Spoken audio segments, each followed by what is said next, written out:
My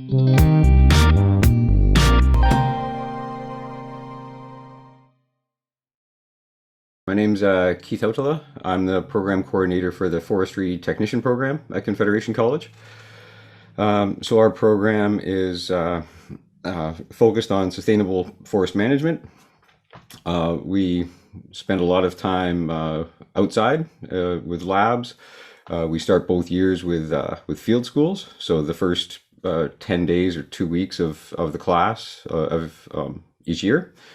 We're not in the classroom. We start outside. So first year, it's usually day trips in and around Thunder Bay, and then in second year, we usually go out of Thunder Bay, a couple of hours away, and stay at a sort of a camp setting there, and do our field activities.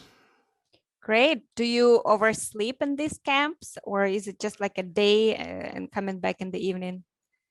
Yeah, in our first year, it's usually just for a day and then coming back in the evening. But in second year, we usually spend about 4 nights out. It's usually at a camp that has cabins and a cookhouse and all of that stuff. A lake to go fishing in the evening and those kinds of things. So a good experience to be really close to the forest, so we can go do a lot of really good work during the day, and then have time to relax at night. Oh, that's very interesting. Does it mean that this year you actually had some classes in person? I mean, like meeting with students? Yeah, absolutely. So even during COVID, even during the pandemic, we were able to meet. So we had both of our field schools this year. Our second year field school, we couldn't go away. So we did day trips, which is not typical. But we had, field schools. We have a number of like outdoor labs for like a soils course, a tree measurement course.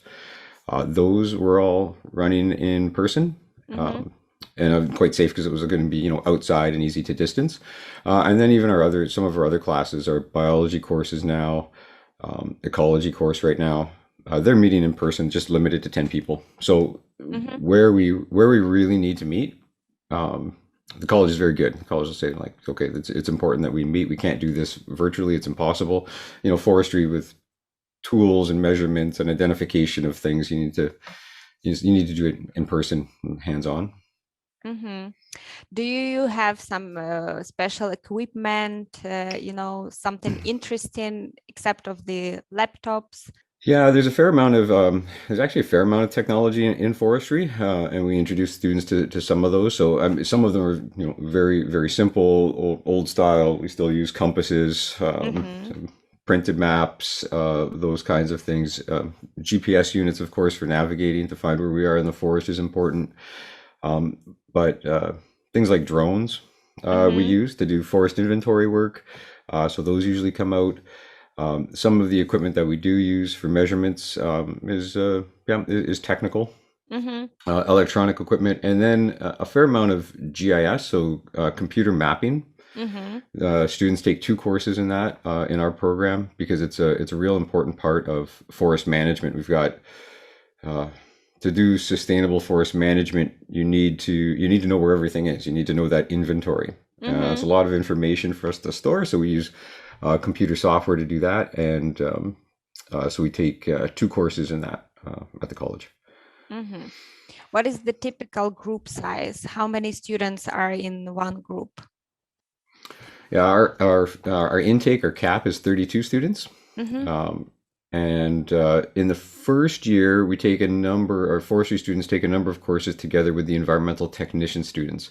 The environmental technician students have a capacity of about 40 students they like to bring in. So we're at about 70 for the entire group of forestry and environmental tech students. But we will split those.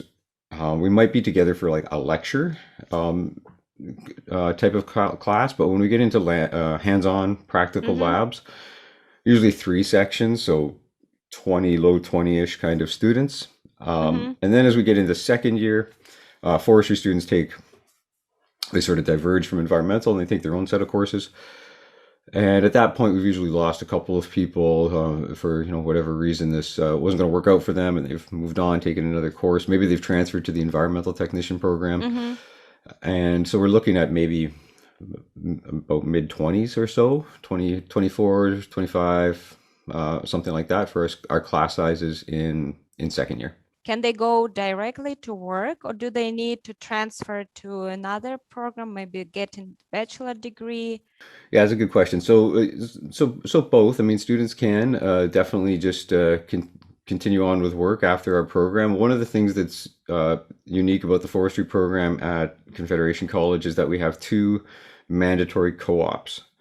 So that means that the students have to work in the field of natural resources, and that can be quite broad as to what students will do for work inside of the forestry program. So it might be things like fish and wildlife. It might be working for our parks.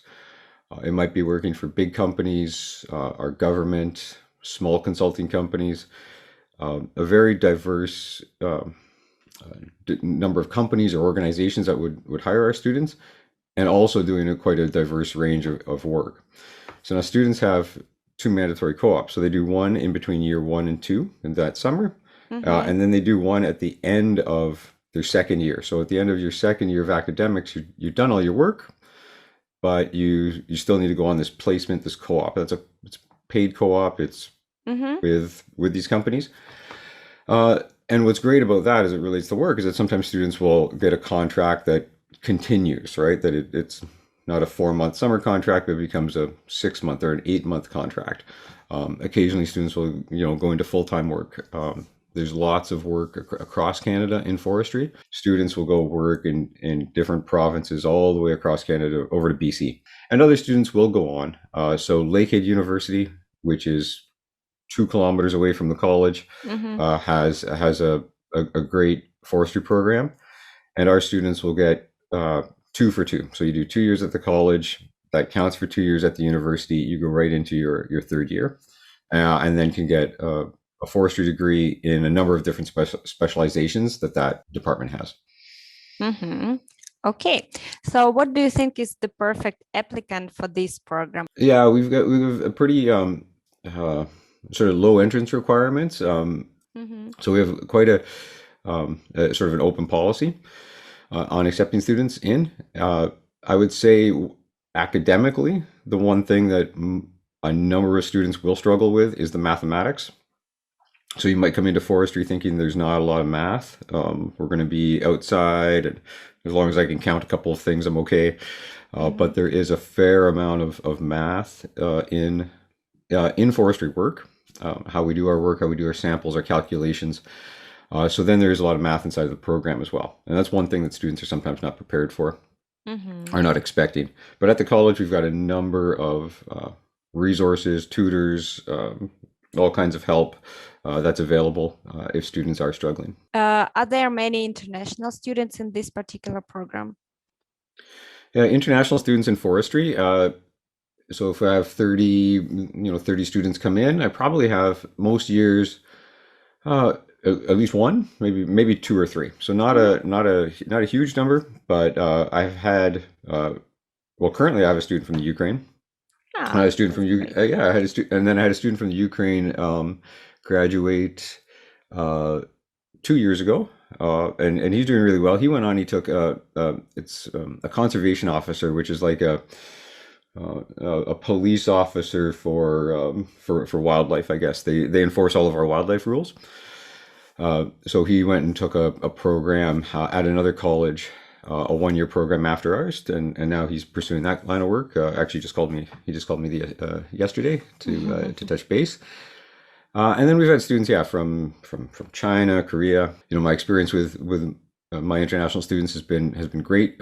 Usually coming very very dedicated, very focused to their studies, of course, and really looking to do well, and they do. In the beginning of our call, you mentioned the OWL survey. Is it the part of some project with your students or your personal thing? Yeah, so personally, I teach some of the GIS courses, the computer mapping courses, inventory course, and I also teach a fish and wildlife course. So there is in Canada, there is a nocturnal owl survey. That's a volunteer survey that people go out and will listen for birds, listen for owls all across Canada. So I Mhm. volunteer as part of that survey for the last 5 or 6 years. I go out one evening in April. Is why I'm tired this morning because I got home at about it was after 3 o'clock in the morning because you have to do the survey after the sun goes down, and my survey location, it's a protocol, it's a route that I have to follow every Mhm. year, is a couple of hours away from town. So I wasn't able to take students this year because of the pandemic. But in normal years, yeah, I take any student who wants to volunteer and come along with me, and we go out and we blast calls out into the wilderness for owls with a speaker, and then we try to record and listen to what they are. And students in my fish and wildlife class have to learn some of those bird calls. It's part of the final exam, whether or not they come with me on my owl survey or not. They have to learn some of those. It's a great Mhm. skill to have to be able to identify some birds just by sound. That's amazing. So, would you like to add anything inspiring, maybe, about your program? I guess the most important thing I would say about the program, and the most important thing I would say about forestry is for students who are at all interested in nature, biology. Forestry is a very, very diverse field. So we were just talking about fish and wildlife and doing owl surveys, and I don't know that most people would think that that's part of what a forester would do. That's seems like biology, forestry. We're just running around with chainsaws and cutting down trees. We've got a very large focus on sustainable forest management, and that encompasses a whole range of topics from growing the trees, how to sustainably harvest them, concerns for wildlife, concerns for society's values. So, if students have an interest at all in that kind of area, forestry is a place to look. I don't want to say don't look at biology, don't look at other areas, but there's a lot of practical application of those types of ideas in forestry, and students can go find a career in this profession across that whole spectrum of work and ideas that go into forestry. So I encourage people to sort of look at that a little bit more. Thank you for your time, and I wish you have